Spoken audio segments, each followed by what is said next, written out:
আত্মমর্যাদা আপনি যদি অনুভব করতে না পারেন, তাহলে তো আপনার শিল্পী হিসেবে জীবনই বৃথা। শিল্পী সমিতি নির্বাচন, এটা নিয়ে মনে হয় যেন জাতীয় নির্বাচনের চেয়ে বেশি গুরুত্বপূর্ণ। রিক্সাওয়ালা বলে যে কে জিতলো, অনেকেই অন রেকর্ড বলেছেন আমার উপায় ছিল না, করতে হয়েছে ছবিটা। এগুলো অন রেকর্ডে যারা বলছেন, আমি তো বললাম তার মতলবই। আপনার জন্ম চলচ্চিত্রে, আপনার নামধাম চলচ্চিত্রে, আপনাকে চলচ্চিত্রকে এই নামধাম না থাকলে আপনি কোথা থেকে এমপি হতেন? শব্দ একটা ব্যবহার করেছি, ওটা হলো ওনাদের মতলবী একটা এক্সপ্রেশন। পাকিস্তান আমলে তো এটা একটা ইসলামিক স্টেট ছিল,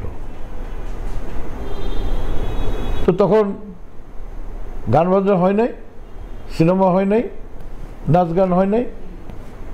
তো জামাতে ইসলাম থাকলে কি আর যে কোনো ধর্মীয় ইয়াতে গিয়ে মানে গজল গান হচ্ছে না কবিরার?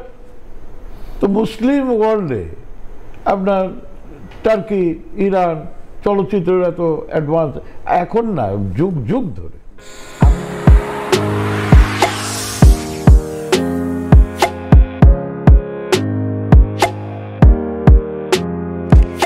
দর্শক সবাইকে স্বাগত জানাচ্ছি কোলাহল নিবেদিত তানভীর তারেক শো। একই সাথে অনুষ্ঠানটি দেখছেন স্বাধীন মিউজিক অ্যাপ সহ 5টি প্ল্যাটফর্মে। আজকে ঠিক স্টুডিওর বাইরে আমি যেখানে বসে আছি তার সম্পর্কে এভাবে বলি যে আমাদের চলচ্চিত্রের যদি ইতিহাস লেখা হয় বা ইতিহাসের চর্চায় যে কজন স্তম্ভের কথা বলি, যে কজন চিত্রনায়ক বা চলচ্চিত্রের ব্যক্তিত্বের কথা বলি, তার মধ্যে অন্যতম মেগাস্টার উজ্জ্বল, আমার বড় ভাই। আজকে তার কাছ থেকে বাংলাদেশি চলচ্চিত্রের বর্তমান অবস্থা এবং এই সামনে চলমান যে সংকট যাচ্ছে, শিল্পীদের রাজনৈতিক অবস্থান এবং চলচ্চিত্রকে এগিয়ে নেওয়ার জন্য শিল্পীদের করণীয় কী, সেগুলো বিষয়ে জানবো, তার জীবন দর্শন সম্পর্কে শুনতে চাইবো। উজ্জ্বল ভাই, আমার নাম তানভীর তারেক, কেমন আছেন আপনি? আরে তুমি তো অনেক পপুলার একটা নাম সাংবাদিক হিসাবে, তারপরে সমস্ত মিডিয়াতে যেসব প্রোগ্রাম হয়। আপনি খুব অনুপ্রেরণা দেন আমাকে সবসময়। আমি এভাবে একটু শুরু করতে চাই যে সম্প্রতি আলোচনা হচ্ছে যে শিল্পীদের রাজনৈতিক মতাদর্শ থাকাটা জরুরি কিনা এবং শিল্পীদের রাজনৈতিক অবস্থান এবং চর্চাটা কি হওয়া উচিত। আমি যেভাবে রাজনীতি এবং শিল্পী, এটা এখন কিন্তু একটা টকড অ্যাবাউট সাবজেক্ট।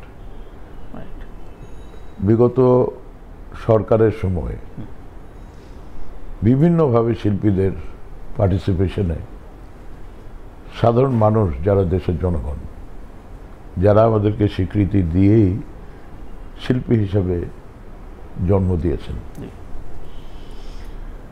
রাজনীতি করা কোনো অন্যায় নয়, আবার শিল্পী হতে চাওয়াটা কোনো অন্যায় নয়। সবাই কিন্তু ছোট থেকে বড় হয় এবং একটা প্রক্রিয়ার ভিতর দিয়েই তাকে হতে হয়, সেটা রাজনীতিবিদ হোক কিংবা এই শো বিজনেস তারকা হোক কিংবা ব্যবসায়ী হোক, যে কোনো ক্ষেত্রে। আমাদের দেশে দেখা যাচ্ছে যে অতিথির মতো রাজনীতি করার একটা প্রবণতা। অতিথির মতো রাজনৈতিক বিশাল বড় একটা ব্যাপার। রাজনৈতিক দল রাষ্ট্র পরিচালনা করে, এটা সোজা কথা না। আপনি একটা নিজের প্রতিষ্ঠানকে পরিচালনা করতে পারেন, আপনার ঘর সংসার পরিচালনা করতে পারেন, কিন্তু সমস্ত রাষ্ট্রের জনগণের দায় দায়িত্ব নিয়ে আপনি পরিচালনা করবেন, তাহলে আপনার অনেক যোগ্যতা লাগবে। 2 নম্বর হলো এই রাজনৈতিক দলে নিজেকে সম্পৃক্ত করতে হবে। রাজনীতির যেসব প্রক্রিয়া আছে, যেভাবে অন্যান্য রাজনীতিবিদরা নেম ফেম অর্জন করেন, তাদের যে একটা আলাদা কর্মপদ্ধতি আছে, আলাদা একটা এরিয়া আছে, ঠিক একইভাবে শিল্পীদেরও আপনি গানে যদি যান, নাটকে যান, চলচ্চিত্রে যান, কবিতায় যান, সাহিত্যে যান, আপনি যে কোনো শাখায়, ইভেন চারুকলা, সঙ্গীতের যারা বাদ্যযন্ত্রের সঙ্গে পরিচিত, প্রত্যেকটা জিনিসই কিন্তু প্রক্রিয়ার ভিতর দিয়ে শিখতে হবে, আপনাকে সাধনা করতে হবে, তাহলেই আপনি শুধুমাত্র এখানে অর্জন করতে পারবেন যে লক্ষ্যে আপনি আপনার তো একটা লক্ষ্য থাকে যে আমি একটা বড় শিল্পী হব, জনপ্রিয় শিল্পী হব, কিংবা অন্য যাকে আপনি ফলো করেন সেই শিল্পীকে আপনি ধারণ করেন, তার আচার আচরণ, তার জীবন, তার সংগ্রাম, তার সাধনা, এটাকে আপনি ফলো করেন। এই যে বিষয়টা, এই বিষয়টাকে কিন্তু যদি সমন্বয় করতে হয়, আপনি যদি শিল্পী হয়ে রাজনীতি করতে চান, শিল্পীর জন্য একটা অ্যাডভান্টেজ আছে। কারণ হলো রাজনীতি করার শুরুর দিকটা আপনার পরিচিতি জনগণের কাছে, জাতির কাছে, জনগণের এক কথায় বলতে চাচ্ছি যে দেশ এবং জাতির কাছে আপনার একটা পরিচিতি। কিন্তু উজ্জ্বল ভাই, শিল্পীরা বা আপনাদের মতো মেগাস্টাররা যখন রাজনীতিতে সম্পৃক্ত হন, রাজনৈতিক দল সুবিধা ভোগ করে নাকি রাজনৈতিক দলের আশ্রয়ে শিল্পীরা সুবিধা ভোগ করে? আমি এই সুবিধার কথাটাই হচ্ছে বর্জনীয়। রাজনীতি কোনো সুবিধার অঙ্গন না, এখানেই আমরা ভুল করি। রাজনীতি যে কথাটা আমি বলেছি, একটা বিশাল বড় দায়িত্ব। তো সেই দায়িত্বশীল জায়গায় আপনি যদি পৌঁছাতে চান, তাহলে আপনাকে তো সেই বিষয়ের উপরে সংগ্রাম করতে হবে, সাধনা করতে হবে, এবং যে প্রক্রিয়া দিয়ে রাজনীতিবিদরা রাজনীতি করেন সেখানকার সদস্য হতে হবে, সেই পরিবারের অন্তর্ভুক্ত হবে, সে চর্চা থাকতে হবে। আপনি যদি অতিথির মতো সেখানে যান, একসময় আপনি অতিথির মতো যাবেন, আবার যখন ওই সরকার বদল হবে তখন আবার আপনি বিপদগ্রস্ত হতে পারেন, আপনি আলোচিত হতে পারেন, সমালোচিত হতে পারেন, নিন্দিত হতে পারেন। এটা তো আপনার প্রয়োজন নাই। আপনি যদি রাজনীতি করার কল্পে রাজনীতি করেন, it's a serious matter. As I said, যে পুরো রাষ্ট্রের জন্য দায়িত্ব নিচ্ছেন আপনি। একটা সিনেমার পর্দায় একটা চরিত্রের দায়িত্ব না, কি একটা জনপ্রিয় গানের দায়িত্ব না, কিংবা একটা কবিতার দায়িত্ব না, একটা উপন্যাসের দায়িত্ব না। একদম। 24 নির্বাচনে সর্বাধিক পরিমাণ মনোনয়ন কিনেছে শিল্পীরা, আপনি নিশ্চয় জানা কথা। প্রায় 3 কোটির ওপরে মনোনয়ন প্রাপ্ত শুধুমাত্র শিল্পীর খাত থেকে, এবং সবাই মানে রুলিং পার্টির দলটিরই মনোনয়ন কিনেছেন। এই প্রবণতাকে অনেকেই রাজনীতিবিদ, কোর আওয়ামী লীগ বা বিএনপির রাজনীতিবিদ অনেকে বলেছেন হাইব্রিড রাজনীতিবিদ বা হাইব্রিড তারকা, এই যে শব্দটা উচ্চারণ করেছে, এই প্রবণতাটা কি উদাহরণ বলে মনে করেন আপনি? প্রথমে আপনি একটা কথা বললেন, সুবিধা ভোগ করার। এই যে ভোগ করার যে বিষয়টা, কারা গিয়েছে সেখানে? দেশের সবচাইতে জনপ্রিয় বিভিন্ন ক্ষেত্রের শিল্পীরা। তাহলে উনি শিল্পী হিসাবে প্রথমেই কিন্তু সুযোগ সুবিধা ভোগ করছেন তার নিজস্ব পেশাগত ক্ষেত্রে। সেখানে আরও উনি বেশি সুবিধা ভোগ করার জন্য মনে করছেন যে বোধহয় আমি পার্লামেন্টে গেলে পরে আমার আরও অনেক অর্থ হবে, আরও অনেক আমার গাড়ি বাড়ি বা প্রভাব খাটাতে পারবো। প্রভাব খাটানো হলো সুবিধা অর্জন করার জন্য, যে আমি ক্ষমতাবান হব, ক্ষমতাবান হলে আমার সুযোগ সুবিধার পরিধি বেড়ে যাবে। এখানে দেশপ্রেমের কোনো কোশ্চেনই ওঠে না। কিসের দেশপ্রেম? আপনি হঠাৎ করে আপনি এমপি হতে চাচ্ছেন, একটু আগে আমি বলেছি এটা অত্যন্ত দায়িত্বশীল একটা কাজ। আপনি রাষ্ট্রের দায়িত্ব নিতে চাচ্ছেন, আপনি আইনসভার দায়িত্ব নিতে চাচ্ছেন, আপনি আইন প্রণয়ন করবেন, সেই আইনের উপরে সমস্ত জনগণের 20 কোটি জনগণের আপনার ভাগ্য নির্ভর করছে। সেখানে আমরা কি করি যারা জনপ্রিয় শিল্পী? আমরা বিনোদন দেই, মানুষ বিনোদিত হয়, মানুষ প্রশংসা করে। কিছু আছেন যারা সৃষ্টিকর্ম করেন, তাদের জন্য আমাদের জাতীয় পুরস্কার আছে, তারা জাতীয়ভাবে পুরস্কৃত হন এবং তাতেই তারা খুশি হন। তাদের গাড়ি হলো কিনা, বাড়ি হলো কিনা, কি হলো, এটা নিয়ে কিন্তু তারা চিন্তা করে না। আমি স্বাধীনতা পুরস্কার পেয়েছি, আমি 21 পদক পেয়েছি, আমি জাতীয় পুরস্কার পেয়েছি, এতেই তারা সন্তুষ্ট। কিন্তু যে প্রিভিলেজ ক্লাস অফ পিপল, তারা শুধু সুযোগ সন্ধানী লোকজন, এটা হাইব্রিড না। রাজনীতি ভীষণ কঠিন একটা জায়গা। সেই পরিবারের অন্তর্ভুক্ত হতে গেলে সেখানে আপনার জীবনের সংগ্রাম আছে। আপনি আন্দোলন করবেন, যখন আপনি বিরোধী দল, পুলিশ আপনাকে আক্রমণ করবে, বিরোধী দল সরকারি দলের সমস্ত যত রকমের মেকানিজম আছে আপনাকে আক্রান্ত করবে, আপনি জেলে যাবেন, আপনি টর্চার্ড হবেন।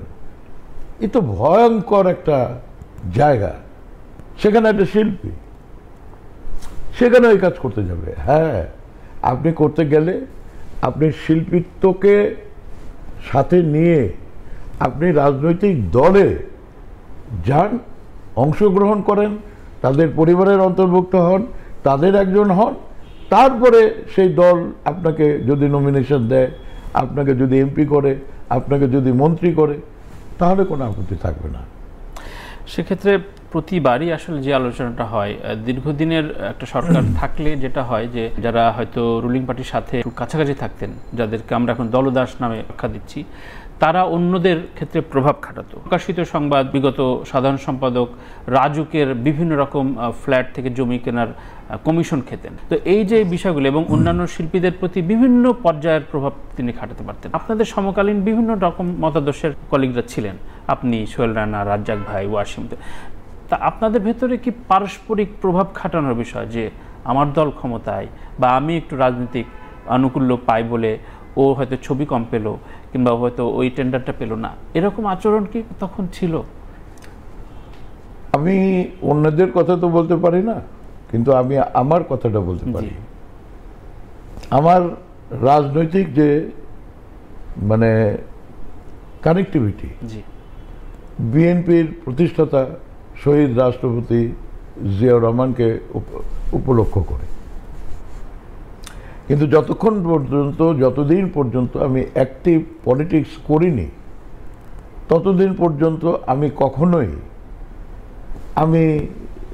এই শহীদ প্রেসিডেন্ট জিয়াউর রহমানের সঙ্গে কিংবা বেগম খালেদা জিয়ার সঙ্গে, তারা সরকার পরিচালনা করেছে, তারা সমস্ত কিছু করেছেন, কিন্তু আমাকে কেউ দেখেনি। কারণ আমার তো প্রয়োজন পড়েনি।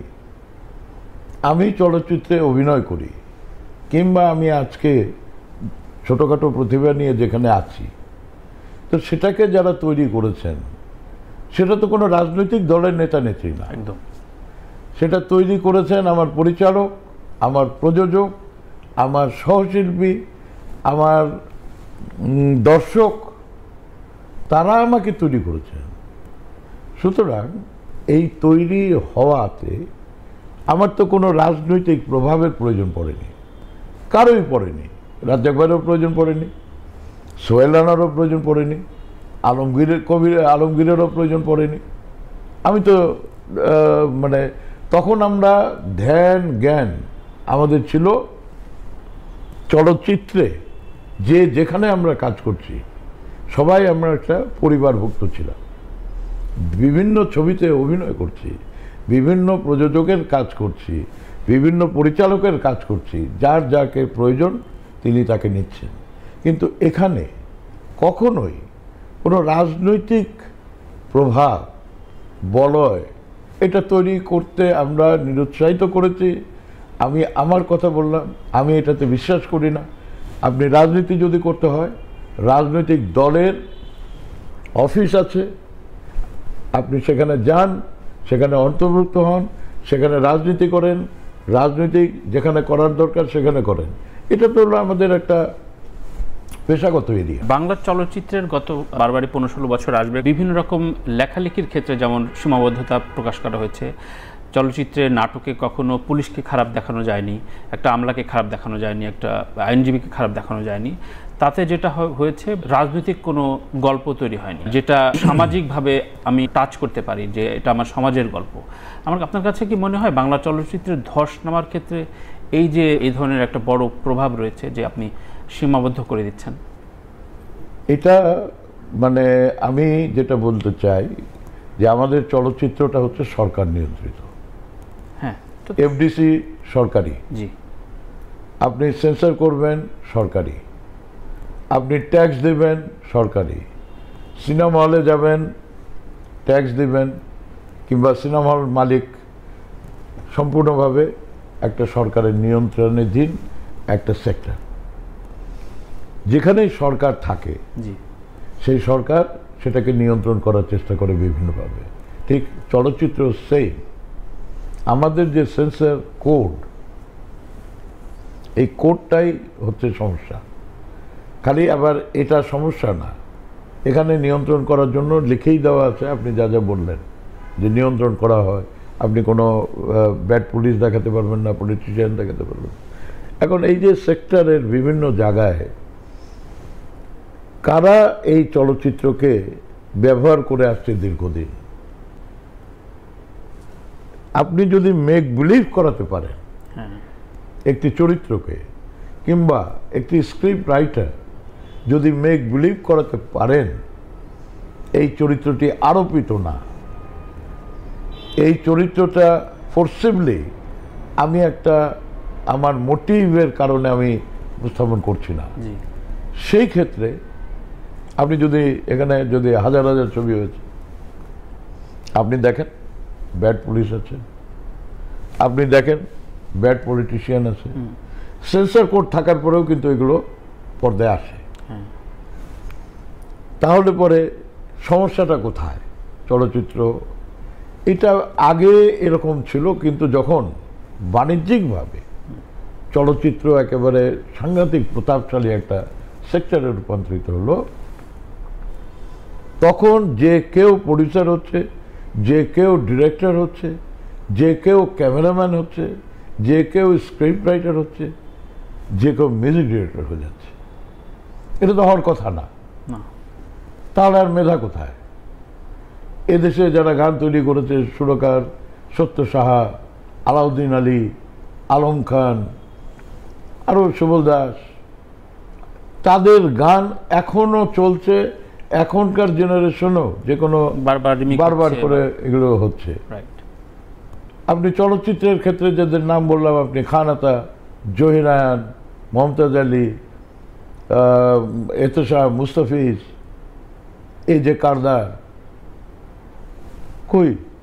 কিন্তু খান আতা, জহির রায়হান তো রাজনৈতিক ছবি করেছেন, খুব স্বাধীনভাবে করেছেন। অফকোর্স, আমি সে কথাই তো বলছি।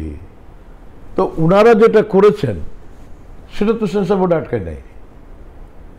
উনারা যে কাজটা করলেন সেখানে আর্মি দৌড়াইছে because of the liberation movement,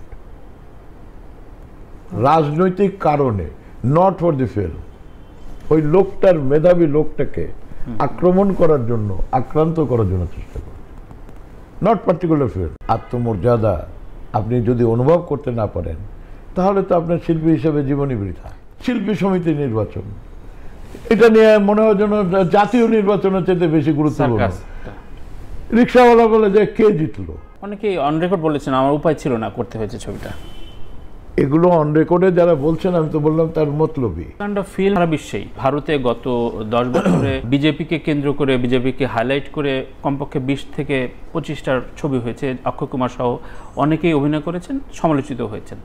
বাংলাদেশেও এটা চর্চা হয়েছিল, দহন নামে একটা রায়হান রাফি চলচ্চিত্র নির্মাণ করেছিল। নতুন বাংলাদেশের কথা বলছি, নতুন বাংলাদেশে কি প্রোপাগান্ডা ফিল্মকে আপনি বিশ্বাস করতে চান কিনা? বা প্রোপাগান্ডা তো প্রোপাগান্ডা, এটাকে নিয়ে তো আলোচনা সমালোচনা হয়ে যায়। প্রোপাগান্ডা, যাদের জন্য প্রোপাগান্ডা করছে তারাই এটাকে ফেস করবে, তারাই এটাকে রিজেক্ট করবে। Propaganda is not the film, mainstream কিছু না। না, এটা ছবি হবে কেন? আপনি যদি সত্যজিৎ রায়ের ছবি দেখেন, ঋত্বিক কুমার ঘটকের ছবি দেখেন, তো এটার যে মেজাজ, আবার আপনি যদি ওই উত্তম কুমার সুচিত্রার ছবি দেখেন, তো সেটার মেজাজ তো, সব মেজাজ তো এক না। কিন্তু জনপ্রিয় শিল্পীরা তো অসহায় হয়ে পড়ে এবং বলে যে আমি এটা চাপে পড়ে করতে হয়। আমার মনে হয় যে এটা একটা মতলবী কথা। Of course not. আমি উজ্জ্বল, আমাকে একজন বলল যে আপনি এইটা করেন, আপনি করলে পরে আপনাকে আমি এইরকম এরকম টাকা পয়সা দিয়ে দেবো, এটা করবো। আরে ভাই, আজ পর্যন্ত কোনো ইতিহাস আছে কোনো জনপ্রিয় শিল্পীর কাছে গিয়ে সেই রহমান ভাই থেকে শুরু করেন, রাজাক ভাই, রহমান ভাই, আজিম ভাই, যারা আমরা সব তার পরের জেনারেশনের নায়ক, কিংবা এখনও যারা নায়ক আছে, কেউ কি পিস্তল টাকায় বলছে যে এই কাজ করো? ইম্পসিবল। তারা এতটাই আমরা প্রভাবশালী জনগণের কাছে যে জনগণ আমাদের প্রোটেক্টর, নট দি গভর্নমেন্ট। আমরা যখন চলি আমাদের ক্ষমতা কি? আমার এখানে যারা জনগণ আছে, আম জনতা আছে, একেবারে সেই শ্রমিক থেকে শুরু করে ঘর বাড়ির যারা কামকাজ করে থেকে শুরু করে সর্বশ্রেণীর মানুষের কাছে তো আমাদের পরিচিতি।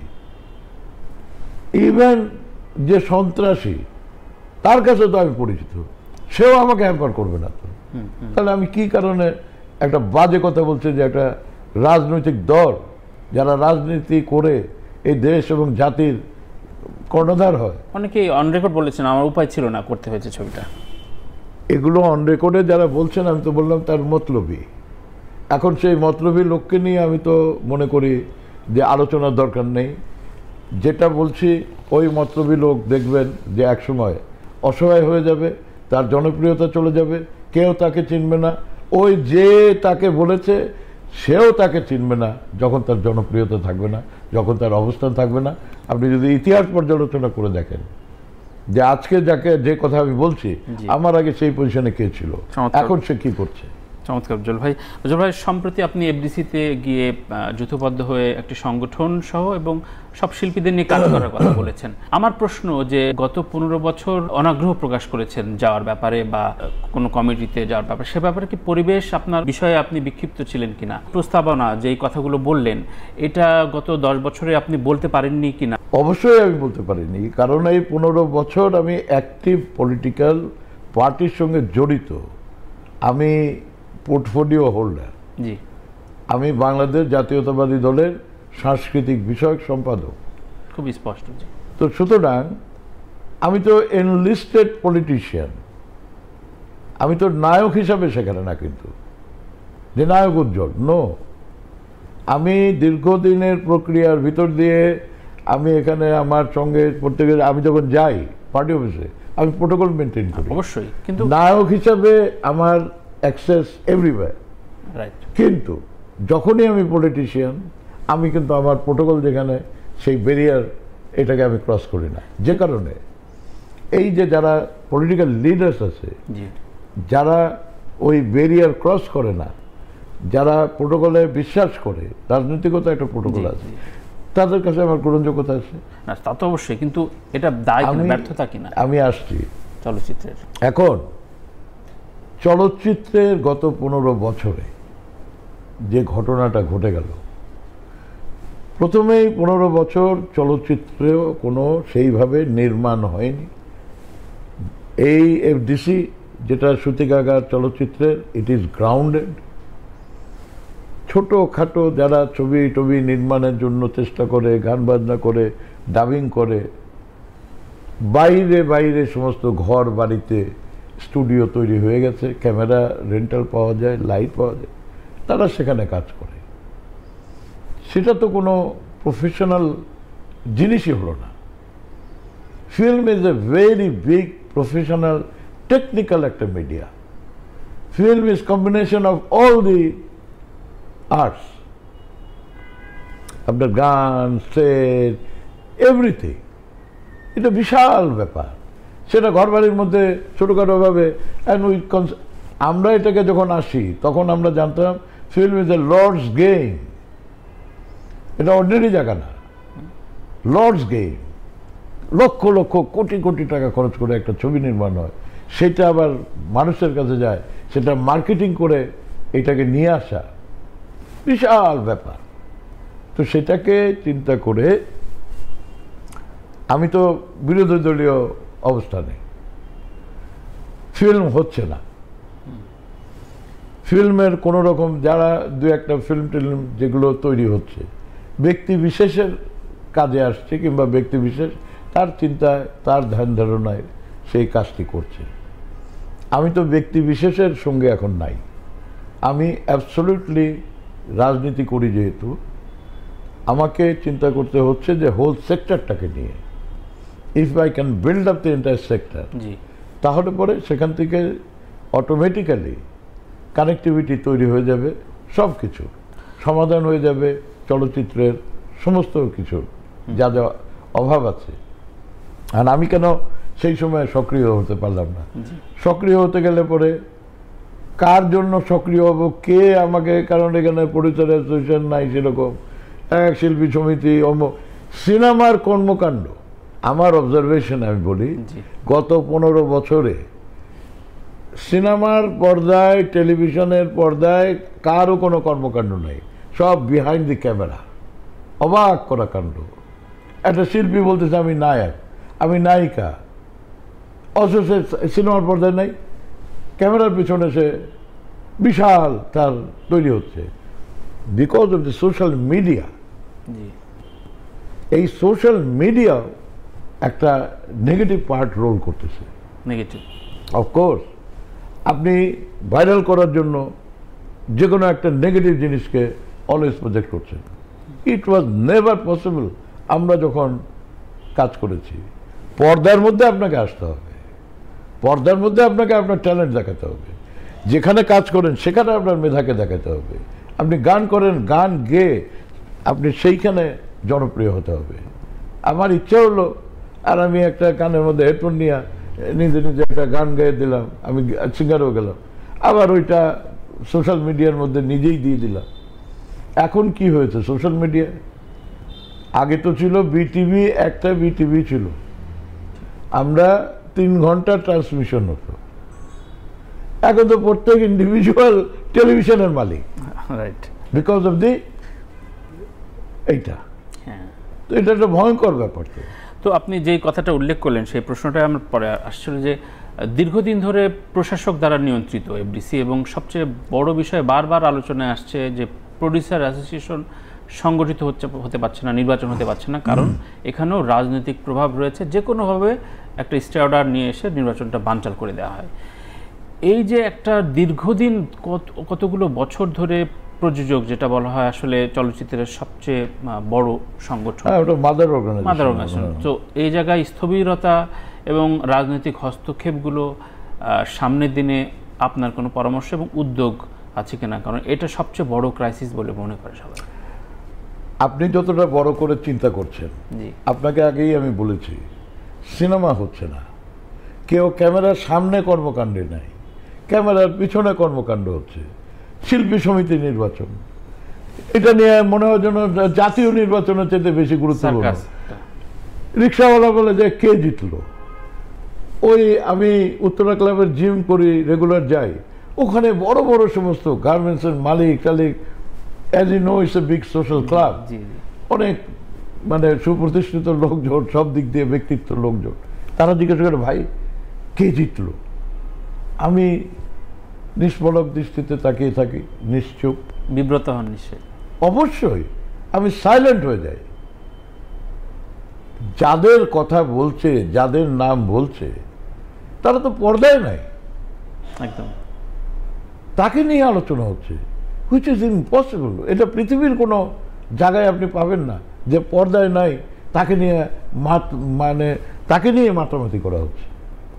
আরেকটা বিষয় আপনি খুব স্পষ্টভাবে ঘোষণায় দিয়েছেন, বলেছেন যে শুদ্ধি অভিযানের বিষয়টা আমরা বিভিন্নভাবে দেখেছি, যে গণভবনে শিল্পীদের যে তৎপরতা, এবং গত 10-12 বছর ধরে এটা রিপোর্টও আসছে বিচ্ছিন্নভাবে, যদিও সেটাই বিভিন্ন প্রভাব খাটিয়ে আমাদের হুমকি দিয়ে সেই রিপোর্টগুলো বন্ধ করে দেওয়া হয়েছে। কারণ সচিবালয়ে প্রতি দুপুরবেলা কমপক্ষে 20 থেকে 25 জন চলচ্চিত্র শিল্পী, টিভি নাটকে আর্টিস্টদের দেখা যেত। সচিবালয় তো কোনো শিল্পীর কাজ না, মানে স্বাভাবিকভাবে কাজ হতে পারে না, নিশ্চয়ই কোনো দেন দরবারে তারা যেত। এই যে প্র্যাকটিস এবং রাজা রানীর কাছে আনুকূল্য পাবার জন্য ঠেলাঠেলি করে যে সেলফি তোলার যে প্র্যাকটিসটা, আপনি মনে করেন যে নতুন রাজনৈতিক দল যারা ক্ষমতায় আসবেন বাংলাদেশে, তারা এটাকে সংশোধন করে নতুন চর্চায় আসতে পারবেন? এই যে আপনার প্রশ্নের মধ্যেই আপনার উত্তর, যে হাস্যরস, কৌতুক, যারা যাচ্ছে তারা তো অনেক কষ্ট করে এই পর্যায়ে এসছে। আপনি যদি আপনার নিজের আত্মসম্মান, আত্মমর্যাদা আপনি যদি অনুভব করতে না পারেন, তাহলে তো আপনার শিল্পী হিসেবে জীবনই বৃথা। তার মানে সিস্টেমের দোষ নয়, শিল্পীদেরই দোষ। অফকোর্স, আপনাকে ডাকলেই আপনি যাবেন কেন? বলে সিস্টেম আমাকে প্রভাব করবে না, আমি খাবো কি, সুতরাং আমার একটা টেন্ডার লাগবে। কোনোদিন কোনো মন্ত্রী মিনিস্টার আপনাকে খাওয়াতে পারবে না। আপনাকে খেতে হলে সাফ কথা, আপনাকে নিজস্ব পেশায় পরিশ্রম করতে হবে। যদি আপনি পরিশ্রম করেন, আপনার অধ্যাবসায় থাকে, আপনি যদি শ্রম দেন, আপনি অবশ্যই অবশ্যই অবশ্যই আপনি খাবেনও, আপনার অর্জন হবে, আপনি সৎভাবে জীবনযাপন করতে পারবেন। একটা শিল্পী কি চায়? একটা শিল্পী চায় প্রথমে সম্মান। আপনি সেই সম্মানকে জলাঞ্জলি দিচ্ছেন ফর নো রিজন। আপনি একটা পলিটিক্যাল টাউট বাটপারের মতো সেখানে ঘোরাঘুরে, যে কথা আমি আগেই বলেছি যে অতিথি। ওয়াই? আমাকে তো নিতে পারবে না, আমরা তো যাব না। আমরা যারা জীবিত আছি, আলমগীর, আমি, আমরা বললেই তো যাব না। আপনার জন্ম চলচ্চিত্রে, আপনার নামধাম চলচ্চিত্রে, আপনাকে চলচ্চিত্রকে এই নামধাম না থাকলে আপনি কোথা থেকে এমপি হতেন? কিন্তু এই অনুশাসনের যে বিষয়টা আমরা জানি যে আইনের বাইরে আসলে পারিবারিক শাসনের ব্যাপার থাকে, সমাজে একটা মুরব্বীদের কথা শোনা বিষয় থাকে। আপনারা সিনিয়ররা কি দায় এড়াতে পারবেন যে তাদের শাসন করতে পারেননি আপনারা? অবশ্যই আমরা পারিনি। আমরা তো এড়াতে চাই না, আমরা অসহায়। ওই যে বললাম অ্যানালগ টু যে ডিজিটালাইজেশনে চলে যাচ্ছে, এটা তো আমরা অনুভব করতে পারিনি।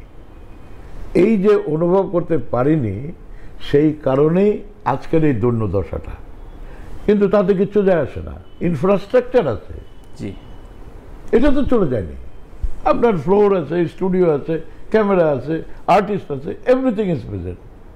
এটাকে ব্যবহার করার লোক নাই। আপনি যদি এখন এই exhibition, that is very important, এটা নিয়েও কেউ কথা বলে না। সাধারণত সবাই কথা বলে কি নিয়ে? সিনেমা তৈরি নিয়ে। সিনেমা তৈরি করার পর সেটা চলবে কোথায়? How you reach the people? আপনি তো ওদের জন্য ছবি করছেন, এটা যেতে হবে সিনেমা হলের মাধ্যমে। তাহলে কি করতে হবে? প্রথমে আপনার সিনেমা হলটা বৃদ্ধি করতে হবে, এটা করতেই হবে, ম্যান্ডেটরি। মার্কেট আপনাকে তৈরি করতে হবে। তখন এটার উপায়ের জন্য কমপক্ষে 10 থেকে 15 জন দার্শনিক বিভিন্নভাবে উপায় বলেছে সিনেমা হল বৃদ্ধির জন্য, কিন্তু আসলে কোনোটাই কার্যকরী হয় না। রাইট। এইবার আমি আসি আপনার এই প্রশ্নের উত্তর দিচ্ছি। It is absolutely a political. Of course government যে থাকে is a political man. Political ম্যানের সঙ্গে ব্রিজ করা, এইটা হচ্ছে যারা রাজনীতি করবে, শিল্পীরা। আমি নাম উল্লেখ করে বলি, নূর এমপি ছিল, মন্ত্রী ছিল, সে সিনেমার অভিনেতা ছিল। প্রযোজক একজন ছিল আওয়ামী লীগের, সুকুমার রঞ্জন ঘোষ, কেয়ামত থেকে কেয়ামত ছবি করেছে। কবরী এমপি ছিল, সুবর্ণা মুস্তফা ছিল, আপনার এই ফারুক ছিল, আমাদের রাজীব ছিল এমডিএফডিসি, আমাদের ফেরদৌস সাহেব নতুন এমপি ছিল, তারানা হালিম মন্ত্রী ছিল। উনারা কেউ এই যে যে প্রশ্নটা করলেন, এই চলচ্চিত্রকে তো সরকারের সঙ্গে কানেক্ট করে নাই। ইট ওয়াজ দেয়ার রেসপন্সিবিলিটি। এই কারণেই ওনারা এমপি, এই কারণে ওনাদেরকে দলীয়ভাবে মন্ত্রী করা হয়েছে যে তুমি তোমার সেক্টরটাকে তুমি যদি ডেভেলপ করতে চাও, এটা তো কোনো প্রধানমন্ত্রী কোনো মন্ত্রী না করবে না। None of them has done this. That is why there is a big gap হয়ে গেছে তো সরকারের সঙ্গে। সরকার নিয়ন্ত্রিত ফিল্ম সেক্টর, সেখানে সরকারের সঙ্গে টোটাল গ্যাপ হয়ে গেছে। তারা ওখানে বসে থাকে, তাদের আরও কাজ আছে। একটা ইনফরমেশন মিনিস্ট্রি, তাদের সংবাদপত্র আছে, টেলিভিশন আছে, এখন তো আরও বিল্ড আপ হয়ে গেছে এই যে আপনাদের যে সোশ্যাল মিডিয়া। সুতরাং রাষ্ট্রের এই অবকাঠামোগত দায় নাই তাদের প্রতিনিধিত্ব। যে আমি যে কথাটা বলতে চাচ্ছি, আপনাকে বুঝাতে চাচ্ছি, যেটা আগেই বলেছি, যে আপনি বাইরের থেকে যত চিল্লাচিল্লি করেন, it has got no impact, because policy making যারা করে তাদের সঙ্গে কানেক্টিভিটি, যেরকম মনে করেন association, producer association, artist association, director association, এদের কাজ কি? এরা সবাই মিলে একটা এফডিসিতে সবার যদি একত্রিত হয়, হয়ে যে সমস্যাগুলো আছে সেই সমস্যাগুলো নিয়ে সরকারের কাছে যাবে কে? এই যে যাদের এমপির কথা বললাম, নান অফ দেম। সবাই বলছে যে চলচ্চিত্র আমাকে এমপি বানায়নি। হ্যাঁ, মানে এটা বলে ফেলে। কি অবাক কাণ্ড! আপনার জন্ম চলচ্চিত্রে, আপনার নামধাম চলচ্চিত্রে, আপনাকে চলচ্চিত্রকে এই নামধাম না থাকলে আপনি কোথা থেকে এমপি হতেন? এই কারণেই বলেছি যে অতিথি যারা হয়েছে তারা কোনো কাজে আসে নাই, নিজেদের কিছুটা হয়তো কাজে এসেছে, কিন্তু যখনই পরিবর্তন হয় সেই পরিবর্তনের মানে প্লাবনে অস্থির হয়ে যায়। উজ্জ্বল ভাই, দুটো রাজনৈতিক প্রশ্ন করি। আমি জানি না প্রশ্নটা রাজনৈতিক আলাদাভাবে আখ্যা দেওয়ার প্রয়োজন আছে কিনা। গণ অভ্যুত্থান বা বিপ্লব যেটা বলি, সেই সব সমস্ত সূতিকাগার হিসাবে একটা বড় অংশ থাকে শিল্পী বা সংস্কৃতি মানুষ বা ইন্টেলেকচুয়াল হাইটের মানুষদের একটা অংশগ্রহণ। সেটা দেশে বিদেশে নাৎসিদের নিয়ে সেই সময় যে শিল্পীদের ভূমিকা ছিল, আমাদের বিগত স্বৈরাচার যে ভূমিকাটা এরশাদ পতনের সময়। কিন্তু বলা হয় যে 2024-এর যে গণ অভ্যুত্থান, সেখানে শিল্পী এবং ইন্টেলেকচুয়াল হাইটদের সংস্পর্শ বা সম্পৃক্ততা কম, এটা মিসিং। ছাত্র জনতার একটা প্ল্যান হয়েছে, বিএনপি জামাত সেটাতে অংশগ্রহণ নিয়েছে। এটা কি মনে করেন যে বাংলাদেশের শিল্প চর্চার তাদের একটা সামগ্রিক ব্যর্থতা? এটা তো আমি আগেই বলেছি, যারা সংস্কৃতি চর্চা করে জি, যে কোনো ফিল্ডে, তারা তো অটোমেটিক্যালি একটা ইন্টেলেকচুয়াল ক্লাস। সবার পক্ষে তো হয় না। একজন লেখক, একজন সাংবাদিক কিংবা একজন অভিনেতা, সেই রেঞ্জে, আমি একটু হাই রেঞ্জের কথা বলছি। আমাদের দেশে গ্র্যাজুয়ালি যেখানে আমাদের শুরু ছিল, সেখান থেকে আমরা গ্র্যাজুয়ালি ডিগ্রেডেশনে চলে গেছি। আস্তে আস্তে এই হাইটটা, ইন্টেলেকচুয়াল যে লেভেলটা, ইন্টেলেকচুয়ালরা তো একইভাবে তাদের আত্মসম্মানকে বিসর্জন দিয়ে যখন যে সরকার আসে সেই সরকারের সঙ্গে একটা মানে সম্পর্ক তৈরি করে তাদের ব্যক্তিগত সমস্ত কিছু অর্জন করেছে। এগুলো তো আমার বলার দরকার নাই, কিন্তু আমরা সবাই জানি। আপনি যেদিকে তাকাবেন সেদিকে, যে আগে যদি আমরা ধরি সেই দেশ স্বাধীনের পরে, তখনকার যারা যেখানে থাকতেন তাদের ভিতরে কিন্তু খুব নিজের পেশার ব্যাপারে একটা আত্ম অহংকার থাকতো। অহংকারটা ওই অর্থে না, মানে আমি এখানে বস্তুবাদী যে সমস্ত সুযোগ সুবিধা, সেগুলো তাদের কখনোই লক্ষ্য ছিল, এগুলো বিবর্জিত ছিল। আত্মমর্যাদাশীল হওয়া, আমাকে সবাই সম্মান করে, আমাকে সবাই আদর করে, আমাকে সবাই বিবেক হিসাবে চিহ্নিত করে, আমাকে সবাই মানে মনে করে একটা অভিভাবক। এই যে ব্যাপার, কিংবা ওস্তাদ, গুরু, এই সমস্ত কালচারটা ধীরে ধীরে ধীরে ধীরে বিলুপ্ত হয়ে গেছে, এবং that has turned into or converted into বস্তুবাদী বিলাসিতায়। তো বস্তুবাদী যে কনসেপ্ট, এটা যে কোনো লোকই তো ক্যান অ্যাচিভ। এটা তো কোনো ট্যালেন্টের দরকার নেই। এটার জন্য একটু তৈলমর্দনের অভ্যাস থাকতে হবে, একটু বাটারটা রুটির মধ্যে ভালো করে লাগিয়ে নিয়ে ওইটা খাওয়াই দেওয়ার ব্যাপার থাকলেই হবে। এর জন্য ইউ ডোন্ট নিড এনিথিং। যেটা আমরা 2024-এ শিল্পী সমাজের মাঝে দেখলাম, এটা কিন্তু হলো একেবারে চূড়ান্ত পর্যায়ে। কিন্তু এতটা অ্যাগ্রেসিভ বা গণঅভ্যুত্থানকালীন যে পরিমাণ, আজকে আমরা যখন কথা বলছি যে পরিমাণ স্ক্রিনশট প্রকাশিত হয়েছে, লিক হয়ে গেছে, আপনার কি ধারণার ভেতরে ছিল যে এতটা অ্যাগ্রেসিভলি রাজনৈতিকভাবে আক্রোশজনিত কথাবার্তা? আমার ধারণায় যদি থাকতো, জি, তাহলে আমি কিছুদিন আগে আমি এফডিসিতে যে কথা বলেছি, কেন বলেছি এই কথা, আপনি ইচ্ছা করলেই একটা প্রতিভাবান সাংস্কৃতিক কর্মকাণ্ডের সঙ্গে জড়িত পয়সা হলেই তাকে আপনি খুঁজে পাবেন না, এটা বাজারে মানে কিনতে পাওয়া যাবে না। একটা প্রতিভাবানরা জন্ম নেয় অনেক সাধনা, অনেক কষ্ট, অনেক কিছু করে। যদি কেউ বিপদগামী হয়, হতে পারে অনেক সময় অনেক জায়গায় দশচক্রে ভগবান ভূত, হয়তো বিপদগামী হতে পারে। মানুষ তো জীবনের সর্বক্ষেত্রে বিপদগামী হয়, আবার নিজেকে নিজে রেকটিফাই করে। একটা লোক সন্ত্রাসী, বিচার হয়, তাকে জেলখানায় পাঠায় দেয়। জেলখানায় কী জন্য পাঠায়? সংশোধন হওয়ার জন্য। আমার উদ্দেশ্য হলো যে আমাদের যে এই সংস্কৃতির যে কাঠামোতে যারা এই সমস্ত ভুলভ্রান্তি করেছে, তারা যদি নিজেরা সেই জিনিসটা উপলব্ধি করে এবং নিজেদেরকে যদি রেকটিফাই করে, তাহলে পরে যারা অলরেডি তৈরি হয়ে গেছে এদেরকে যদি বাদ দিয়ে দেওয়া হয় কিংবা এদেরকে যদি মাইনাস করা হয়, শূন্যস্থান তো পূরণ করা যাবে না, তাহলে সবই তো থেমে যাবে। সেই লক্ষ্যে যারা ক্রিমিনাল কোনো অফেন্স করে নাই, যারা এমন কোনো কর্মকাণ্ড করে নাই যেটা আইনের চোখে অপরাধী। উজ্জ্বল ভাই, স্বৈরতন্ত্রের অনেকগুলো টুলস আসলে নিজেরাই ফ্যাসিস্ট হয়ে যায়, সেটা প্রশাসন, আমলা থেকে শুরু করে শিক্ষা ব্যবস্থা, চিকিৎসা, সব কিছুই। কালচারাল বিষয়েও ফ্যাসিজম আমরা দেখলাম। অফকোর্স।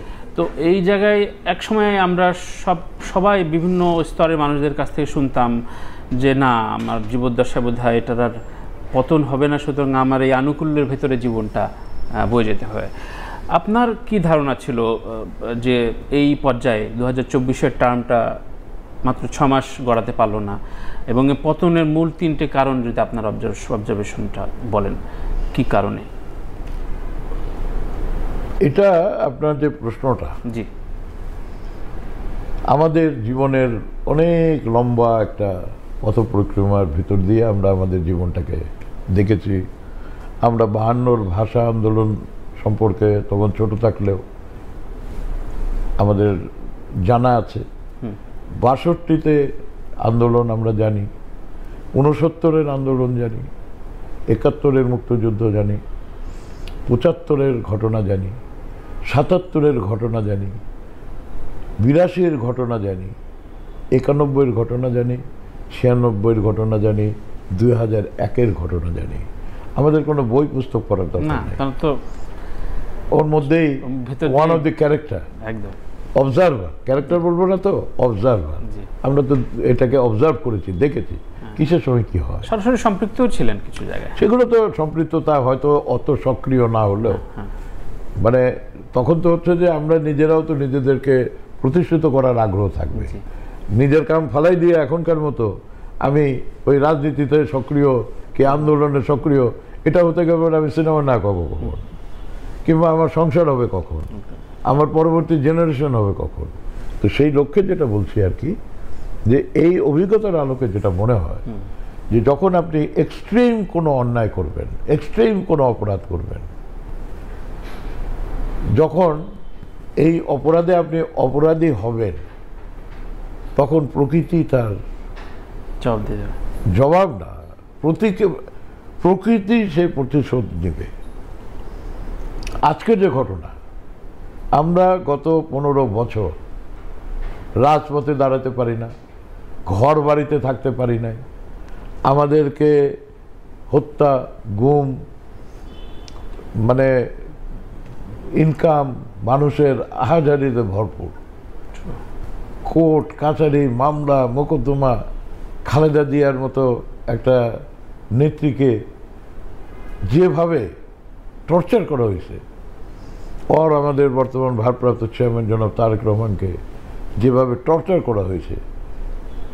আরে ভাই, একই পেশার একজন আরেকজনের প্রতি তো কিছুটা হলো সম্মান থাকার কথা, বা সহনশীলতা। সহনশীলতার চাইতে আমি বলছি যে সম্মান করা।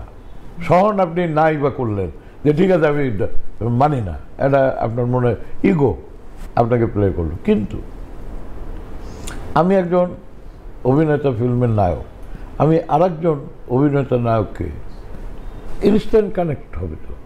আমি পৃথিবীর যেখানে যাই he is an actor, I am an actor, একই ফ্যামিলি মনে করেন। Maybe he is much bigger actor in a bigger film world. কিন্তু যখনই জানবে যে আমি ফিল্ম অ্যাক্টর, তখন সে আমার সঙ্গে অটো কানেক্টিভিটি হবে। এই কানেক্টিভিটিটা হচ্ছে সেম পেশা, প্রফেশনাল। তা আমি রাজনীতিবিদ, আপনিও রাজনীতিবিদ, আমার সঙ্গে আপনার প্রতিযোগিতা থাকতে পারে, আপনার সঙ্গে আমার আদর্শের মানে ডিফারেন্স থাকতে পারে। এর মানে এই না যে আমি আপনার এমনই ক্ষতিকারক হয়ে যাব, এত ক্ষতি করব যে আপনাকে একেবারে নিঃশেষ করে দিলাম, ধুলাই দুলিশটা। এই কনসেপ্টটাই এই স্বৈরাচারের যে সরকার, এই সরকারের পতনের মূল কারণ। শব্দ একটা ব্যবহার করেছি, ওটা হলো ওনাদের মতলবী একটা এক্সপ্রেশন। পাকিস্তান আমলে তো এটা একটা ইসলামিক স্টেট ছিল, তো তখন গান বাজনা হয় নাই, সিনেমা হয় নাই, নাচ গান হয় নাই। তো জামাতে ইসলাম থাকলে কি আর যে কোনো ধর্মীয় ইয়াতে গিয়ে মানে গজল গান হচ্ছে না কবিরার? তো মুসলিম ওয়ার্ল্ডে আপনার টার্কি, ইরান চলচ্চিত্ররা তো অ্যাডভান্স এখন না, যুগ যুগ ধরে। আপনাদের এই যে কালচারাল মুভমেন্টের ক্ষেত্রে এই ব্যর্থতার দায়ে পাশাপাশি কিছু কিছু ঘটনা ঘটেছে 15 বছরে। আলাদাভাবে বলতে চাই, আমি নিজে কষ্ট পেয়েছি, যেটা চাষি ভাই যখন মারা গেলেন, একমাত্র তার রাজনৈতিক আদর্শের কারণে তার মৃত্যুর পরে যে সম্মানটা তিনি পেতেন সেটি দেয়া হলো না। এই ক্রোধ আপনি মানে এটা কোন ব্যাখ্যা? মানে তিনি তো খুব অ্যাগ্রেসিভ, যে না না না কিছুই ছিল না, ইউ আর সিম্পল একটা মানে আদর্শ বিশ্বাস করতো। হ্যাঁ, মানে পলিটিক্যাল ম্যান, সেটাই। সে কোনো পদও বিএনপির কোনো পদে কোনো কালে ছিল না। জি, সে যে কোনো জায়গায় সংস্কৃতি আছে সেখানেই তাকে উপস্থিত দেখছি আমরা। তার জন্য বিএনপিতে অনেক সময় অনেকের সমালোচনা যে উনি ওখানেও যায়, এখানেও যায়, নানান ধরনের। কিন্তু ইনি যা করেছে, অবশ্যই আপনি যে কথাটা বললেন যে এতটা অ্যাডামেন্ট হয়ে তার প্রতি এতটা মানে তাকে নিগৃহীত করার জন্য এই ভূমিকার কোনো প্রয়োজন ছিল না। এইটা ধীরে ধীরে ধীরে ধীরে যে ঘটনাটা ঘটিয়েছে, এখন আমি মনে করি আমাদের সবারই জন্য এই যে লেসন তো বটেই, খালি লেসন না, এটা হচ্ছে আমাদের পথ প্রদর্শক। যে আমি যদি অন্যায় করি, সেই অন্যায়ের কি রিয়াকশন হয়। আজকে আমি ক্ষমতার শীর্ষে, 24 ঘন্টা পরে যে আমার কাছে এসে তদবির করে ক্ষমতার ভাগিদার হলো, সেই আমাকে বেঁধে আমাকে যেভাবে নিষ্ঠুর আচরণ করছে, এই পাশাপাশি যদি আমরা সবসময় দেখতে পাবো, তো কারণ এখন আমার প্রশংসা করতে হয় এই যে ডিজিটাল প্ল্যাটফর্মকে, ইনফরমেশন টেকনোলজিকে। আজকে যদি এই জিনিসগুলো রেকর্ডেড হয়ে রয়েছে, সারা জীবন এগুলো থাকবে। এবং এইটা যখনই আপনি দেখবেন, তখনই আপনি সতর্ক হবেন যে আমি যে কাজটা করলাম, এই কাজটা ও যদি করে থাকে, ওর কি হয়েছে, তাহলে আমি এটা করব না। কালের সাক্ষী হয়ে থাকে, কালের সাক্ষী হয়ে থাকবে। এইটাই হচ্ছে আমাদের সবচাইতে এই বিপ্লবের লেসন। আমাদের সেন্সর বোর্ড নিয়ে অনেক রকম প্রশ্ন আছে এবং অনেক ধরনের দাবি বিভিন্ন পাবলিক ডোমেনে উঠেছে যে সেন্সর বোর্ড প্রথা গ্রেডেশন মাধ্যমে করা উচিত। আপনার ছোট করে সংক্ষেপে। আপনি গ্রেডেশন করেন, আপনি সেন্সর বোর্ডের মানে যেভাবে চলে আসছে সেটা করেন, যেটাই করেন না কেন, আমি তো আগেই আপনাকে বললাম যে এখন প্রযুক্তির কারণে অনেক কিছুর অনেক পরিবর্তন হয়ে গেছে। আপনার বিবেকের সেন্সরটাই এখন সবচেয়ে ইম্পর্টেন্ট হবে। আমাদের যে সেন্সর কোড আছে, সেই কোডের ভিতর দিয়েই তো আমরা একটু আগে গল্প করলাম, জহির রায়নার ছবি হয়েছে, খানতার ছবি হয়েছে, যেখানে সমস্ত কিছু সামাজিক রাজনৈতিক প্রেক্ষাপটকে বর্ণনা করে, তো তাদের তো কোনো প্রবলেম হয়নি। তাহলে আপনার প্রবলেম হচ্ছে কেন? নিশ্চয়ই আপনি নিজেকে ইভ্যালুয়েট করতে হবে যে এদের প্রবলেম হলো না, আমার কেন প্রবলেম হচ্ছে। যেমন আমি বললাম যে এখন এই বিপ্লবের পরে রাজনীতিবিদদের জন্য কিন্তু একটা আপনার রাস্তা ভালো মন্দ। তা আমি যে কথাটা বলছিলাম এটা শেষ করে নিই, সেটা হলো যে ওটিটি প্ল্যাটফর্মে, ডিজিটাল প্ল্যাটফর্মে কন্ট্রোল করা যাচ্ছে না। এরপরে যদি পয়সা দিয়ে যারা দেখতে আসবে সেখানেও যদি একেবারে আপনি সব ওপেন করে দেন, নিজের বিবেক নিজেকে যদি আপনি সেন্সর করতে না পারেন, আজকে যে নাটক হচ্ছে, যে সংলাপ হচ্ছে, যে ওটিটি প্ল্যাটফর্মে মানে কর্মকাণ্ড হচ্ছে, সেগুলো তো আমি মনে করি এই যে আজকে যে কথাগুলি বলছি না আমরা, যে সবাই গিয়ে ওয়েলিং করা, বাটারিং করা, অমুক করা, মেধাবী লোকের অভাব, তো সেই জিনিসেরই তো বীজ বপন হয়েছে কিন্তু এখানে। বুঝাতে পেরেছি কিনা? জি, কিন্তু বর্তমান প্রথার আপনি পক্ষে না এটা সংস্কারের পক্ষে? এটা হলো, এটা অ্যাবসলিউটলি একটা সরকারি সিদ্ধান্ত। সরকার যেভাবে চাইবে সেটাই হবে। তবে সরকারের যেটা জিনিসটা আমি মনে করি সেন্সারে, যারা বোর্ডে থাকবে আইনের জায়গায় আইন থাকবে, যেটা এক্সিস্টিং আছে, কিন্তু যারা মেম্বার থাকবে তারা তাদের চোখ দিয়ে যেটা দেখবে সেই চোখটা যেন ইউনিভার্সাল হয়, সার্বজনীন হয়। পৃথিবী যেভাবে চলছে পৃথিবীর বাইরের কোনো কিছু না, সব থাক, সেন্সার থাক। প্রথমে আপনার বিবেককে শানিত করতে হবে এবং সেইটা দিয়ে, সেই মানে চোখ দিয়ে আপনি ছবি সেন্সর করেন, নাটক সেন্সর করেন, যাই করেন না কেন, আপনি গ্রেডেশন করে দিবেন, সেটারও বিপদ আছে। তো বিপদ আছে? বিপদ নাই। আপনি অ্যাডাল্ট একটা সার্টিফিকেট নিয়ে আসলেন, সেখানে এখন আপনি রেস্ট্রিকশন দেবেন কি করে যে weather adult is Singh or not. অথবা আপনি তো গেটে দাঁড়ায় থাকতে পারবেন না, যে প্রশ্নই ওঠে না। এখানে এত বড় কোনো এই দেশের এই সিনেমা হলের কে ঢুকলো না ঢুকলো এইটার দেখার জন্য একেবারে আপনার ওই গ্রেডেশনে দেখবে। এইগুলো যারা দাবি করছেন আমার কাছে মনে হয় যে ওনারা গভীরে প্রবেশ করছেন না।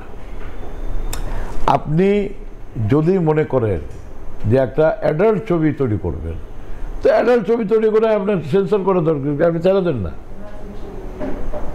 এত কোনো সেন্সরশিপ নাই। আপনি অশ্রাব্য বাংলা ভাষা বলছেন, যে বাংলা ভাষায় এখন নাটক হয়, এটা কি বাংলা ভাষা? টাইটেল যেগুলো হয় সেগুলোই তো আনএথিক্যাল, মানে আনএথিক্যাল। তো এই কথাটা বলছি আর কি, যে এখন সবকিছু এগোচলে অলমেলো আছে। এর ভিতর দিয়ে আমি খুব আশাবাদী লোক। অবশ্যই আমরাও আশাবাদী, কিন্তু একটা বিষয় আপনার কাছ থেকে মতামত নিতে চাই। রাষ্ট্রীয় পুরস্কারগুলো, 21 পদক, স্বাধীনতা পদক, জাতীয় চলচ্চিত্র পুরস্কার, পরিবেশ পদক ইত্যাদি, সেসব রাষ্ট্রীয় পদক আমরা ধরেই নিই, ভেবেই নিই, এবং সেটা কার্যত আমরা খুব দেখিও যে রাষ্ট্রীয় অনুকম্পা বা রুলিং পার্টির সহায়তায় তাদের যেই সব কাছের মানুষরা থাকে সেই বছর বা সেই আমলটা তারাই পান। এখন শিল্পীদের তো আসলে একটা লিমিটেশন, বয়সের লিমিটেশন থাকে। শিল্পীদের সেরা কাজটি হয়তো তার অনুকূলে থাকা, তার যে আদর্শগত অনুকূলে থাকা সরকার তখন থাকে না। যখন বয়স বৃদ্ধ হয়ে যায় তখন সেই কাজটা পুরস্কার পায় না, সে হয়তো মৃত্যুর দিকে চলে যায়।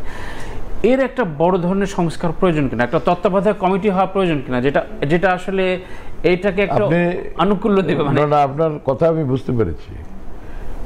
আমি কিন্তু এখন পর্যন্ত কোনো জাতীয় পুরস্কার পাইনি। না, শিল্পী সমাজের ব্যর্থতা না, ব্যর্থতা হয়তো আমার। আমি বলছি আপনার বিনয়। নো, বিনয় না। আমি তো ডেফিনেটলি এই পুরস্কারগুলো যেগুলো, এগুলোর প্রণেতা কিন্তু শহীদ রাষ্ট্রপতি জিয়াউর রহমান।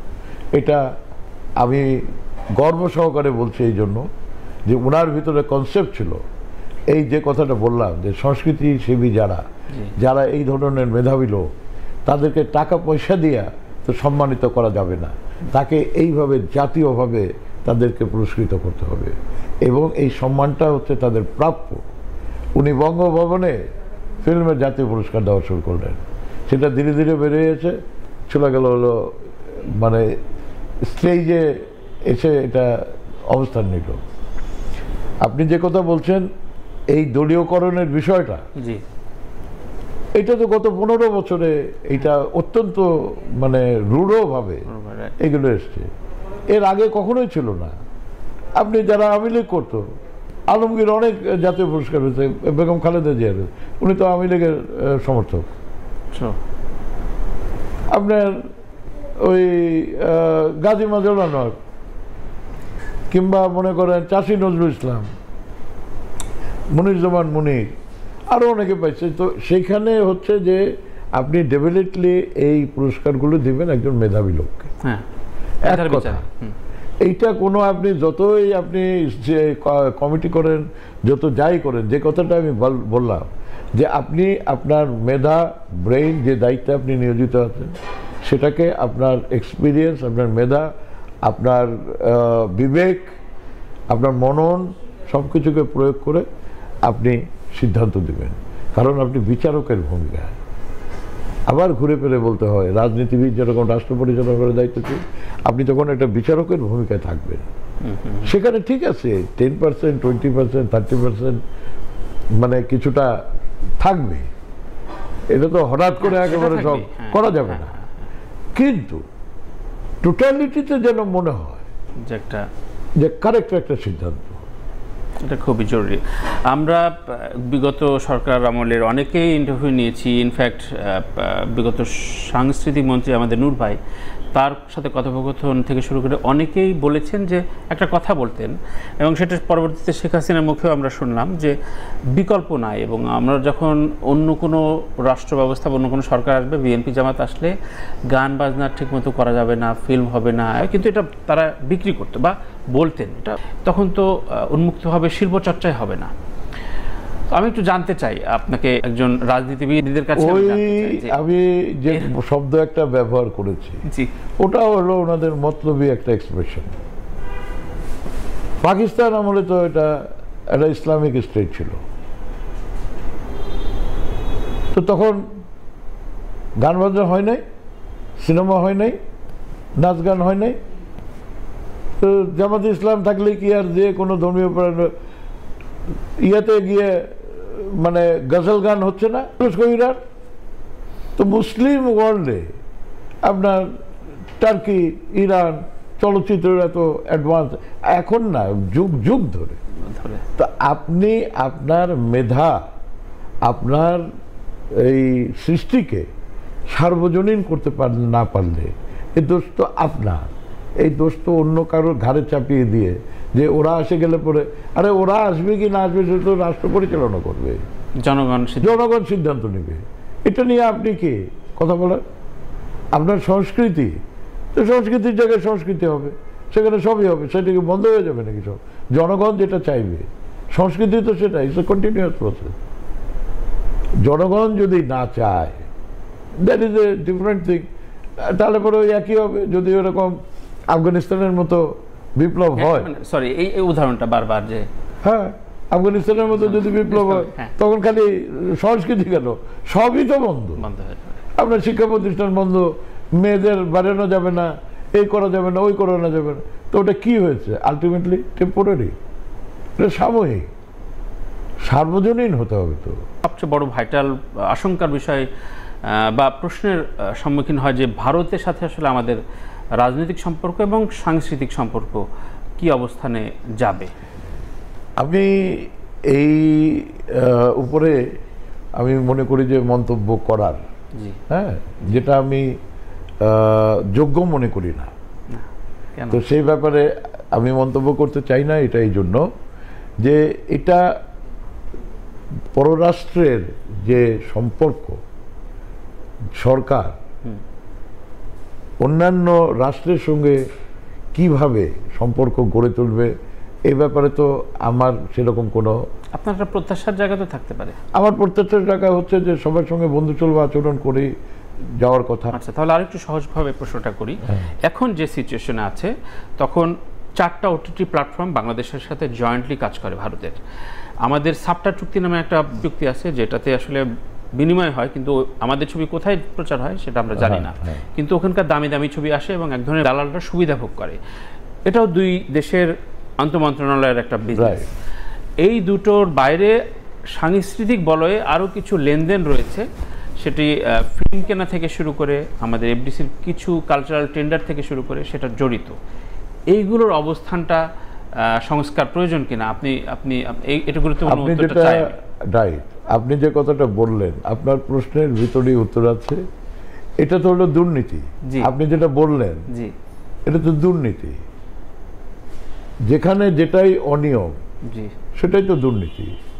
এখন হ্যাঁ এই নিয়মটা যেটা, জি এই নিয়মটা তো সরকারের নিয়ন্ত্রণে।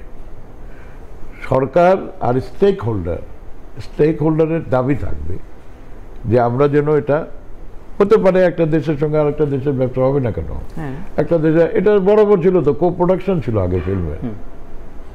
সেই সময়ও কো প্রোডাকশনের সময় দেখা গেল যে এখান থেকে অল্প লোক নিচ্ছে ওখানে করে, তো কিছু কিছু লোক সবসময় এরকম থাকে।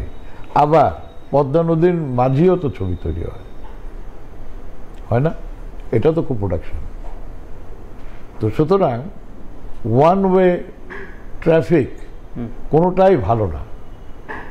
মানে হলো যে বড় দেশ ছোট দেশ এগুলো যখন কম্বাইন হতে যাবে, India is a very big film industry. সুতরাং এটাকে আমরা যারা চলচ্চিত্রের সঙ্গে জড়িত, এটাকে কখনোই আমাদের অবহেলা করা যাবে না। বিকজ এটা একটা চলচ্চিত্রের সম্পর্কে, আমি রাষ্ট্রীয় কথা বলছি না। চলচ্চিত্রের বিষয়ে আমাদের শিক্ষণীয় একটা ক্ষেত্র। সুতরাং সেই ক্ষেত্রে আমার যদি উন্নতি করতে হয় তাহলে পরে আমি তো লেখাপড়া করি, আমরা বই পুস্তক পড়ি, সবই তো আর আমাদের দেশের না। আমরা শেক্সপিয়ার পড়ি, আমরা রবীন্দ্রনাথ পড়ি, আমরা নজরুল পড়ি, কিংবা ফিলোসফিক্যাল যে সমস্ত বই পড়ি, আমরা যে ইতিহাস বলি, সেই ইতিহাসগুলো তো একেবারে ওই সময় আমি তো আর উপস্থিত ছিলাম না। সেই বই পুস্তকগুলো পড়েই তো আমরা আইডিয়াটা নেই। তো সেই আইডিয়াতে যেখানে শিক্ষা নেবার সুযোগ আছে, আমি মনে করি সেই শিক্ষাটা গ্রহণ করা প্রয়োজন। আর যদি রাজনৈতিকভাবে কোনো কারণে সরকার যদি না চায়, সেক্ষেত্রে দ্যাট ইজ রাজনৈতিক বিষয়। এটা তারা যারা সরকার পরিচালনা করবেন, এটা আমি আপনি আপনাদের বাইরে না। না না, সরকারে যখন রাজনীতি আমরা বাইরে না, কিন্তু পলিসি মেকিং তো সরকার করবে। আমরাই তো তাদেরকে প্রতিনিধিত্ব দিয়েছি। যদি এটা আমাদের মন মতো না হয়, আবার নেক্সট নির্বাচনের সময় আমরা তাকে ভোট দেব না, অটোমেটিক্যালি সে থাকবে না। তো তার মাথায় সব থাকতে হবে যে আমাকে যদি ভোট পেতে হয়, আমাকে সেই জন্য সেই লক্ষ্যে আমাকে কাজ করতে হবে। মানুষের যে চাহিদা, মানুষের যে আশা আকাঙ্ক্ষা, সেটা পূরণ করার জন্য আমি সবসময় সচেষ্ট থাকতে হবে। এই হলো আমি মনে করি। Thank you. Last and final question সবার কাছে করি যে অন্তর্বর্তীকালীন সরকার সম্পর্কে আপনার মূল্যায়ন, মন্তব্য, এবং প্রত্যেক জায়গায় অফিসিয়ালি ডক্টর মোহাম্মদ ইউনূস বলেছেন যে মিডিয়ার যারা কর্মী রয়েছেন তারা প্রত্যেক পাবলিক ডোমেইনে যার যার অবস্থান থেকে প্রশ্ন করুন যে আমরা কতদিন থাকতে পারি। তিনি এই প্রশ্নটা চাচ্ছেন সবার কাছ থেকে শুনতে এর উত্তরটা। সুতরাং এটা ডক্টর মোহাম্মদ ইউনূসের প্রশ্ন, দ্বিতীয়টা, আর প্রথমটা হচ্ছে এই উপদেষ্টা পরিষদের প্রতি মূল্যায়ন, প্রত্যাশার জায়গাটা। আমি একজন রাজনৈতিক কর্মী হিসাবে যেটা বলতে চাই, রাষ্ট্রের দায়িত্ব রাজনীতিবিদরা সবসময় সারা পৃথিবীতেই করে আসছেন।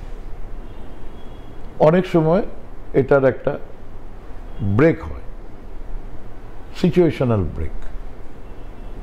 ছোটোখাটো দেশে সামরিক অভ্যুত্থান হয়, আবার অনেক সময় একটা বিপ্লব হয়। তো সেই ক্ষেত্রে যেহেতু আমাদের একটা জিনিস সবাইকে সচেতন হতে হবে,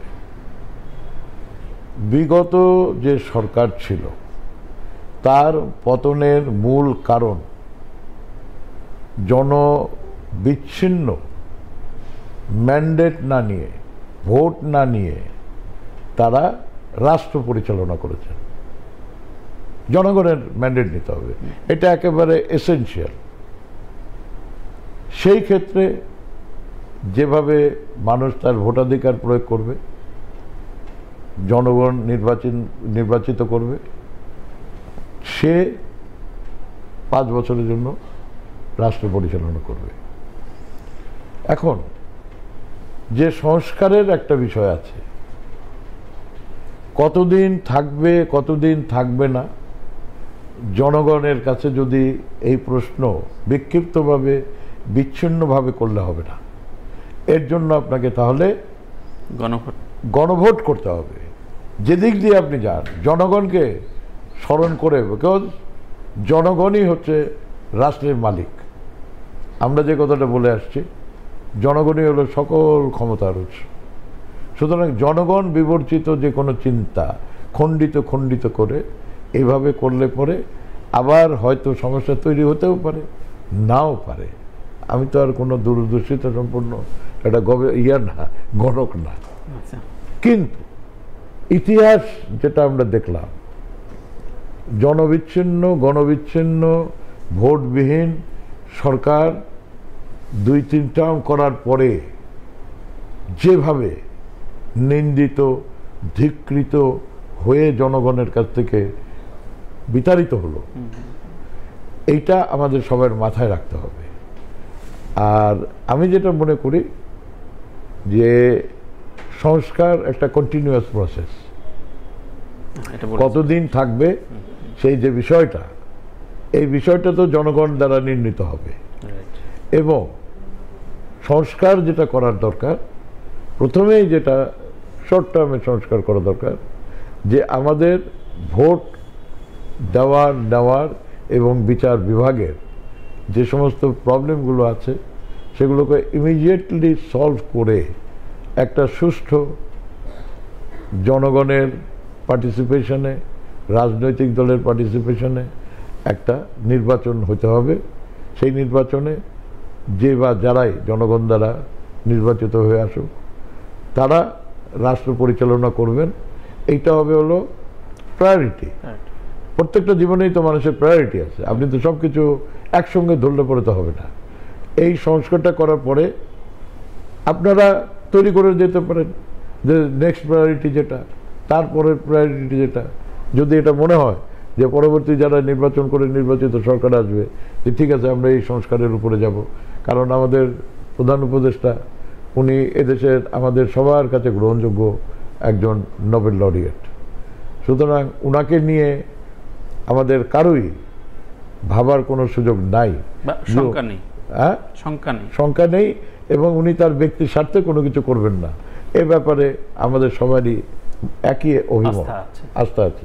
কিন্তু পরিচালনা করতে গেলে পরে রাজনৈতিকভাবে সেই ক্ষেত্রে ওনাকে এইটা আমি যে কথাগুলি বললাম এগুলো বিবেচনা করতে হবে।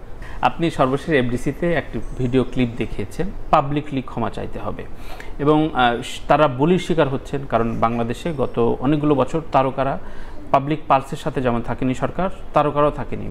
আপনি শুদ্ধি অভিযানের এই জায়গাটায় আমি যেটা বলেছি, যে যেখানে তার কর্মক্ষেত্র, সেই কর্মক্ষেত্রে তার যারা সহযোগী শিল্পী, কলা কুশলী এবং মিডিয়া, তাদেরকে তার এই কর্ম যদি অনুশোচনা যে এখানে আমার অনুতপ্ত, আমার এটা করা ঠিক হয় নাই, উনি জাতির কোনো কল্যাণে আসে নাই, আমার সেটা বিচার্য বিষয় না আমার কাছে। সে তার ব্যক্তিগত ইমেজের ব্যাপার। সে জাতির কাছে গেলে পরে সে আরো মহৎ হবে, আরো বড় হবে।